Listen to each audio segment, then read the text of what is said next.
Well, welcome to the Speak with People podcast. My name is Jason Raitz, and I am joined by my co-host, Dennis Poulette. Hello, Dennis. Hey, Jason. Well, took you a little while to respond there, Dennis. Sorry, I wasn't paying attention. Well, it happens. It happens. Well, we're so excited you're joining us today because that's what we're talking about. We're talking about bad communication habits that may prevent people from listening to us. Yes. So we're diving into that. Well, as if you've been a part of the Speak with People community for a while, you know this podcast exists because we believe words matter, and healthy communication is oxygen for your relationships and your leadership. So whether you communicate one-on-one, on a team, from a stage, or from a screen, we hope that our time together today inspires you, encourages you, dare I say, challenges you to choose the healthy way to communicate. Because when you do, your world really does change. It certainly does. It certainly does. It certainly does. Words matter. Today we're diving into just some bad communication habits. Have you ever had someone break up with you like way before you were married and they said these words to you? It's not you. It's me. It's not you. It's me. Yes, as a matter of fact. Thank you for bringing that up. I didn't mean to open it was a long time ago, though. So I just brought up a 25, 28-year-old wound. Yeah. But here's the thing. Sometimes it is us, and we are actually the reason why people aren't listening to us. And so today we're gonna dive into that. And so today's episode, just a little upfront warning, it does need a certain level of self-awareness and, to be able to go, okay, I need to peek inside of my leadership, my communication, my soul, dare I say, and go, okay, these are some areas that I do need to work on. Yeah. Yeah. But we all have people in our lives who, they just struggle. They struggle carrying on conversations with people, and they wonder at times, why is no one listening to me? Yeah. Do you have that one person that whenever they call, you're like, oh, no. You don't want to admit it. I know. You're better than me. No. It's not one person. It's usually a handful. It's multiple, but there are people. And so some people, they have two different decisions when it comes to that person. A, they can cut them out of their life and say, I'm not dealing with them because they're just too hard. Or B, they don't cut them out and they figure out, okay, this person obviously has some value and worth, and can I help them figure out, can I help them see that there are some of these bad communication habits in their life? Yeah, I also wonder if I am that person for other people. For sure. When I call, or they go, for sure. Oh, no, not this guy again. The list that we're going to go over today, I was kind of derived from my journal.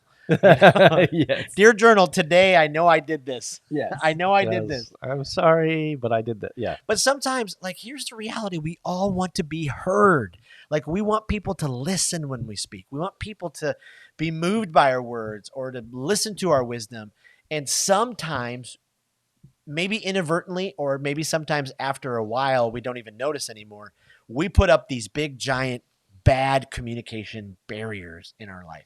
Yeah, and a lot of what we talk about, especially like today, is going to be stuff that we definitely know that we've learned. Puts up a barrier. We're not the experts, but we definitely have done these things. Absolutely. So. Absolutely. Okay, well, we're going to dive into some of these bad communication habits. So the first one, let's just dive right in. This person, the negative always outweighs the positive. Yeah. They are. And we talked about this in a past podcast. We love to jump in on the negative sometimes. But sometimes, though, if you are the bearer of negativity all the time, it really does wear on people. Yeah. Being that person that calls, and you know that whenever you get that phone call, it's always going to be every time negative. Dennis, how you doing? Everything is horrible again. The Eeyores of life. The Eeyores of life. The Eeyores of life. And I get it. We all don't have, bright, bubbly, positive, shiny personalities all the time. And I am very, very aware that we need to have times where, yes, our emotions, go up and down. And it's okay at sometimes to be that person. But when it's constantly all the time, you've got to really do some self exploration. Yeah, and I think even whenever, I think we've said this in a past podcast, that negativity breeds negativity. And so sometimes you get in a circle of friends. It's not just one person. Right. But you know that every time you get together with those people, if a specific topic comes up, that it's going to be negative. And so you have to figure out, okay, I don't necessarily want to be that negative person all the time. So I've got to figure out, okay, let's find a positive in this negative situation. And anything you ever share with them, they just have to rain on your parade. You know, oh my goodness, this just happened. Yeah, I can remember when that happened for me 18 years ago, you know, or whatever it is. I sure wish I could. Right. Oh, you always get to do nothing ever fun happens to me. You know, the negativity just always outweighs the positivity. And that is tough. And so, how can you find out if you're that kind of person? Ooh, that's hard. That's hard. That takes a level of like self-awareness and, you know, emotional intelligence, but you may just have to ask the people closest to you, I need you to be 100% honest with me. Am I a negative person all the time? And just get ready in case their answer is yes. You got to find those people that are going to be honest. And when you do, we've talked about this before, like don't sit with your arms crossed as they're talking to you. You know, don't sit with your hand. Like, am I negative all the time? You better not say I'm negative all the time. No, I mean, you're going to have to ask the question. And then what I would do too is I'm going to use this is like an article you could find in the Harvard Business Review. Oh boy. I would look at a week and I would do like a negativity assessment in your life, a little negativity journal, you know, like just think through like throughout your day, you know, this happened to you. Did I immediately go to the negative response? Yeah. Okay. There was another one. Yeah. Or use the rubber band trick where you snap your, no, I'm just kidding. Don't do that. Oh, you're going to end up with a welt. Yeah. Or you have somebody else. Yeah. I mean, wives are good at that. Yeah. Or some people, they're just, I didn't mean that negatively. I just meant, if you ask your, hey, I'm really working on this. I don't want to be negative all the time. Yep. Will you help me out? Yep.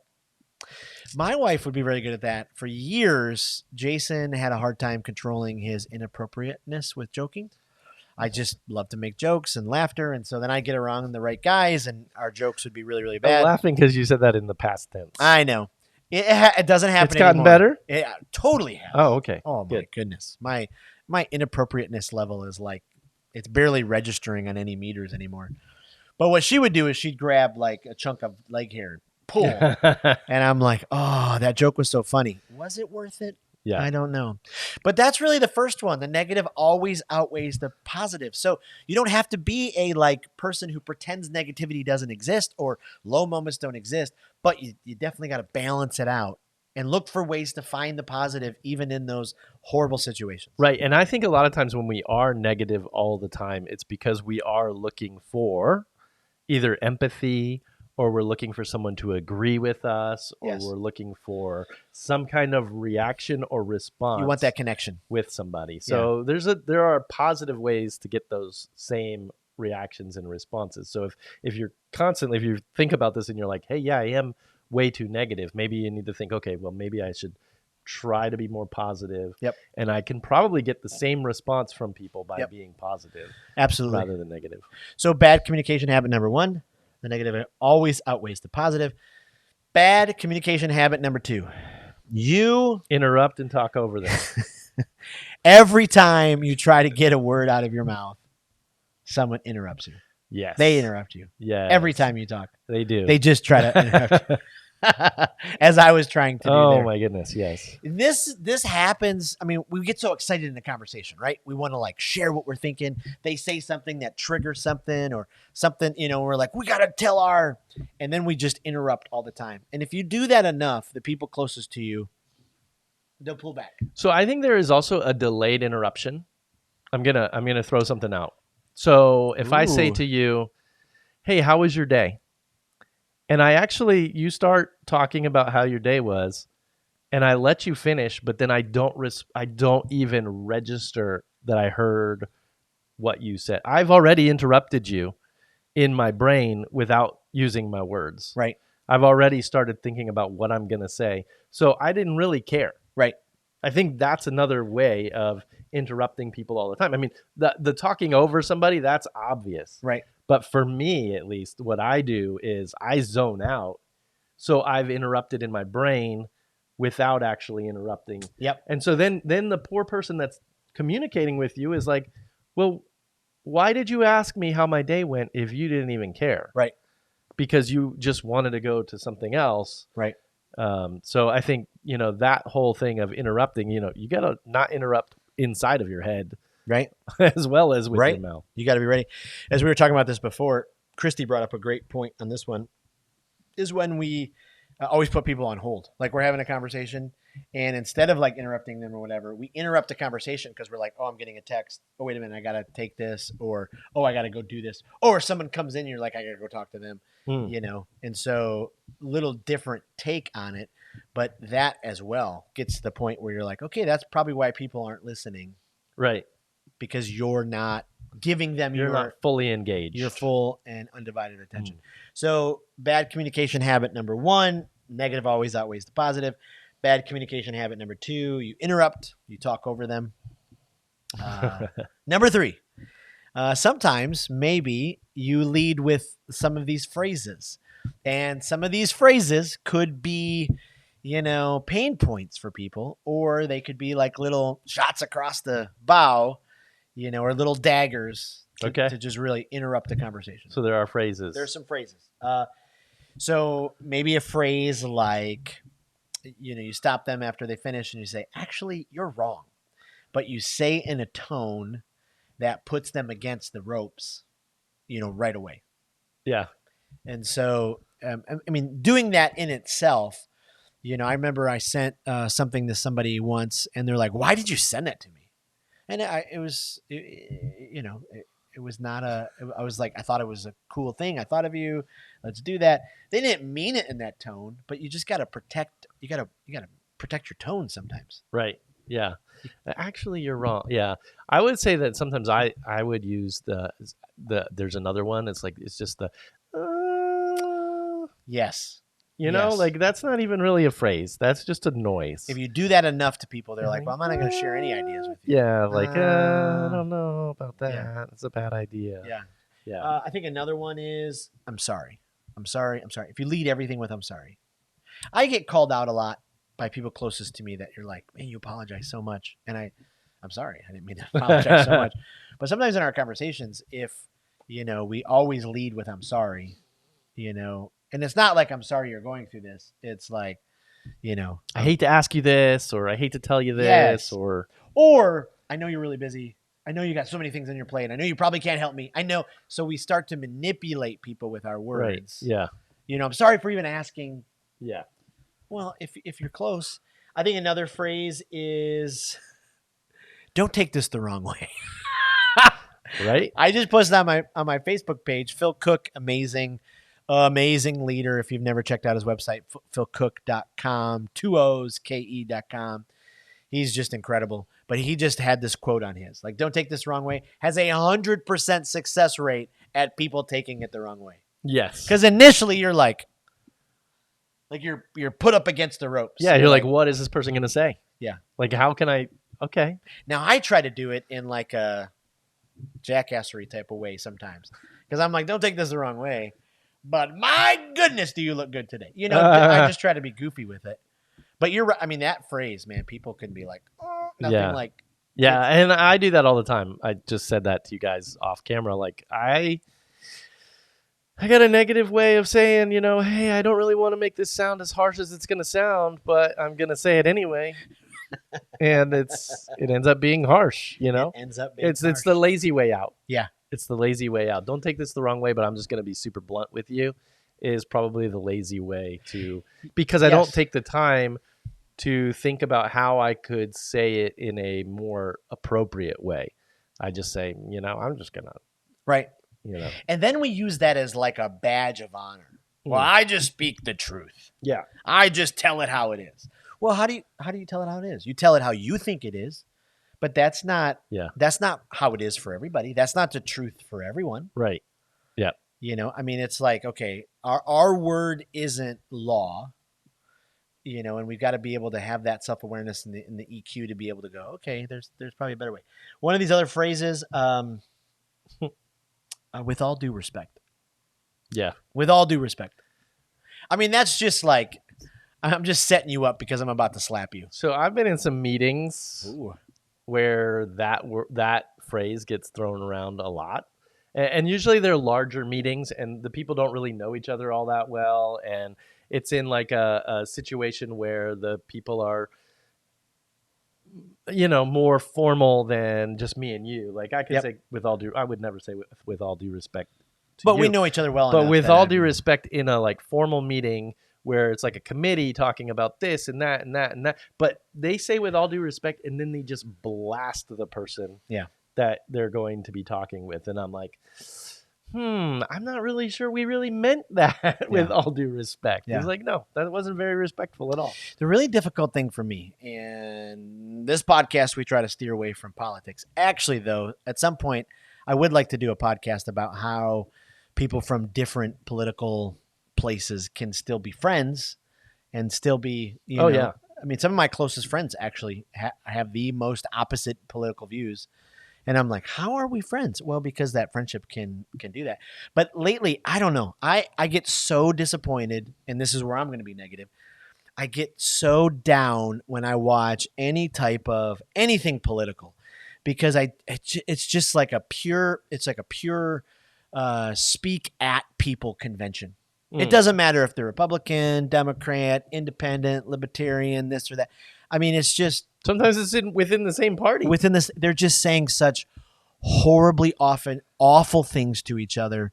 They're calling, and they're just, and it's a level and depth of negativity that it just it's like a feeling of hopelessness. I had to turn it off the other day because I was just watching this, congressional hearing or whatever, and I'm like, they did all of these things. They overtalk. They talk on top of each other. They say horrible things to each other. Even the people they're interviewing. I'm like, is this where our society is going? Is this the right thing to do? Are political candidates now just rip into and say horrible things? I'm like, like how do we get to this place? And so I know it's a little rabbit trail with the phrase "with all due respect," but I'll still hear that at times, and I'm like, how can that's not the path that is the healthy way? Well, again, it's lazy. It's lazy because instead of putting in the work to communicate with somebody, you try to like just blanket cover it with this phrase that you think, okay, this phrase gives me liberty to say whatever I feel like saying without taking into any account any of the feelings that person has, any of the thoughts that they've had, anything that they've really worked hard towards. I don't have to take into any of that into account if I say with all due respect. Yep, absolutely. Yeah. Or when I learned this phrase, well, bless your heart. Yes. Well, bless your heart. Bless your heart has a very ulterior motive, meaning it can be. There could be some sweetness to it. Well, bless your heart. Yeah, I think it's become kind of a funny thing, to me at least. For sure. When we say it in our family, it's really, we're not really trying to bless somebody's heart. We know we do not agree with that person. Well, bless your heart, you silly son of a gun. Yeah. If somebody says that to me, I probably think they're being sarcastic. I think the first time I can truly remember something saying that to me was in my first Waffle House experience. I heard about Waffle House. I'm from Michigan, right? We don't have Waffle House in Michigan. Right. Waffle House is not something you're going to go to. And then finally I'm down south and I'm like, there is a Southern delicacy that I need to try, and it's called Waffle House. And I went in the Waffle House, and I needed like a scraper just to kind of scrape off the table. You slid into your table. You slid into it from the grease, and you slide into the table. Then you put your hands on the table, and it's like, sticks up. And I remember sitting at the table having this big, I was trying to get my waitress to engage with us. And so it's my first time. I'm a Waffle House first timer. And she looked at me with that look, and she's like, well, bless your heart, sweetie. She left, and then the person I was with, who's from that area, was like, I don't think she was really she was kind of making fun of me. One other phrase. This is the person who always says, well, that happened to me, but this is how it happened to me.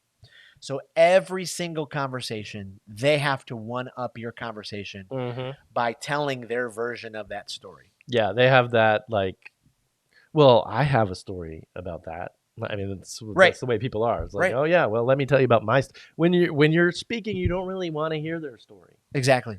You were trying to tell your story. You're trying to tell your story. And they do the Brian Regan thing. If you've never heard of Brian Regan, incredible comedian. Have you heard of Brian Regan? No. Oh, you need to Google Brian Regan. He's hilariously funny. Okay. But he has this, the one-up guy. He's like, you're at a party and you tell somebody, oh, man, yesterday was rough. I had this root canal. And they're like, oh, I had 3 root canals. Right. And they have to like minimize your story to maximize their story. Right. Maybe that's why people are not listening to you. Mm-hmm. And so this is like a level of surgery that's really intense because it's a deep personal things. Like it's easy to go get like your rotator cuff, fixed. This is the kind of thing where you got to like peer inside of your heart and soul and go, am I the reason why people aren't listening to me? Right. And I think sometimes it's like, it's easy to do these things. Again, I keep harping on the laziness, but I think it's easy to do stuff like that because we don't normally know what to say. Right. We don't know the positive way to do these things. Right. Like you're telling me a story about needing a root canal. My response should not be that I have gotten 3 root canals. It should probably be something that helps them and their story. Helps them understand that I understand. Right. And that right. Man, can I do anything for you? You need some Tylenol? I don't know. This is why. But we don't know the answer. Absolutely. So we always feel like we have to say something. Right. So our because we're so uncomfortable with silence. Yeah. Oh, this is why as human beings, we all need to invest a little time and energy into our communication. Even as simple as this. I've talked about her before in the past. I wish I could be a Vanessa Van Edwards affiliate marketer. But she asks like great questions. She says, instead of asking, how are you? Or what did you do today? Ask questions like, what was the highlight of your day? Mm-hmm. What personal passion project are you working on right now? Like, oh man, that's so much better than like, how's your day? Right. Or has anything exciting happening in your life? Like, are you about to experience anything incredible? Are you planning for something amazing? Ask those type of questions. I think it goes in the same line of you saying you were lazy in this communication sometimes. Like, there's a difference. I have a friend who if they get a whiff that a new person in their life is just a remotely even a little different from them, they're like, nah, I don't have time for that. Like, this is the only type of people I connect with. They're too much work. I just have always I get at some point, like if people have hurt you and you got to create boundaries, I get that level of hurt. But like every single human being has been created and given their own DNA and image. They all have something beautiful to bring to this planet. And I think the more that we can learn how to communicate with all of these different types of people, people are going to listen to us. And so if people aren't listening to you in your household, if your spouse isn't listening to you, if your kids aren't listening to you, if your neighbors, if you go to work and you feel like nobody's listening to me, like I had that idea 7 times, maybe it's because you need to ask, some of these questions. Am I someone who the negative always outweighs the positive? Am I someone who interrupts and talks over people? Do I lead with these phrases? Right. And I start looking, and I think the last one will do. And this is a tough one for me, especially, but everything is a joke to you. Everything is a joke to you. And I don't think I'm like to that level where everything is a joke to me, but I do like to laugh. I do like to be, someone who laughs. But if you're in a conversation with someone and they're starting to tell you something serious and you make a joke about it, that's. Yeah, I often have to bite my tongue because I want to interject. Yes. Because usually when it's heavy, I'm like, okay, I got to bring some levity to this situation real quick. Absolutely. But I know that I probably shouldn't because then we'll never get to the actual problem or the root. Well, and I'm proud to, I'm going to brag a little bit, but I'm like 6 months removed from being a heavy, that's what she said commenter. Like it's been 6 months. Congratulations. I need like a coin or a chip or, a trophy or something, but it was so bad. I can't look over at Christy. She's cracking up. It was so bad that and Christy sat in meetings with me when I made That's What She Said jokes, like at like the most inopportune, ridiculous time.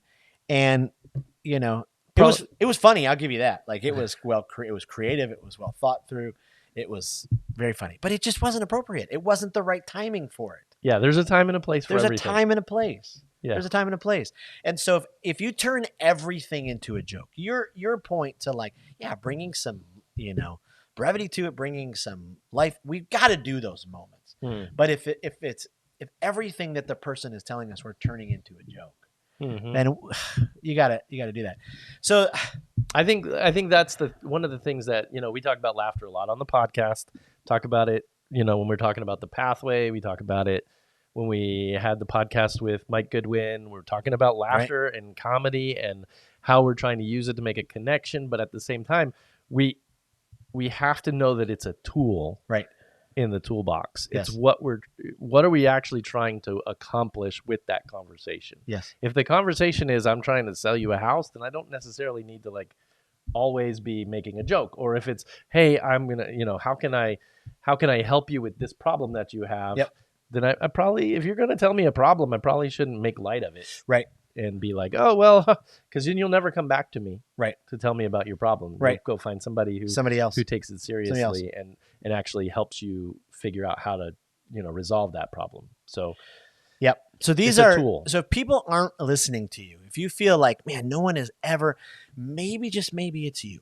Like maybe it's not. Maybe there's some situations where, someone broke up with you and they say, oh, it's really me. It's not you. This could be that situation where it's you. And so you might need to sit down with the people closest to you and just say, hey, let's just have a heart-to-heart here. Am I someone who uses these bad communication habits? Like, let's just be honest. And then create a plan then for you to improve upon those, and then look for every situation. There's always going to be moments in our leadership where we're going, okay, that's not the strongest part. That's weak. I've got to improve the weakest part. Right. And so this could be your moment. This could be the time for you to figure out, okay, I've got to make some of these changes, because especially if you have big dreams or aspirations as a leader, if you want to build an online platform, if you want that next promotion at work, I'll take it to a deep emotional level. If you want to be someone who, someday at your funeral, people stand up and say, oh my goodness, this person spoke life into me. If you want your kids to get up and tell the incredible stories, you got to address some of these kind of things. Right. Because our words really do matter. People don't put anywhere near enough weight into the power of their words, because they just think they're words. Our words are not Snapchat. Our words we don't snap it and then it disappears. I think that's correct. I did. I'm not even on Snapchat, so I don't know. Our words have so much weight to them, and when we speak them into other people, they can either lift them up or tear them down.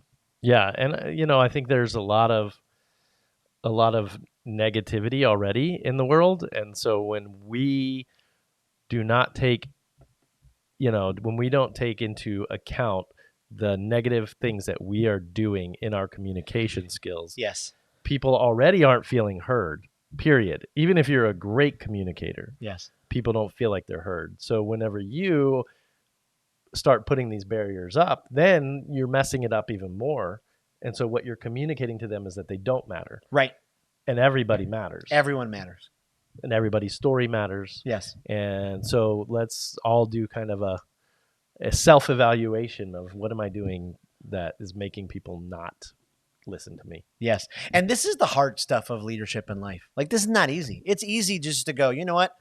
Forget them. I'm going to go, do my own thing. But if you want to be someone who really does value healthy communication, and you grow your leadership to the point where people are listening to you and they're following you, this is important work. Well, I love this conversation. It's tough to talk about these things, but I hope this helped you as you figure out some of those bad communication. I'm curious though, what did we forget? Could you leave them in the comments? Could you put them in the comments? Are there some bad communication habits that you would say, oh, here are some of those? That would be absolutely huge. Yeah. Be huge. Well, thanks again for joining us today on the Speak with People podcast.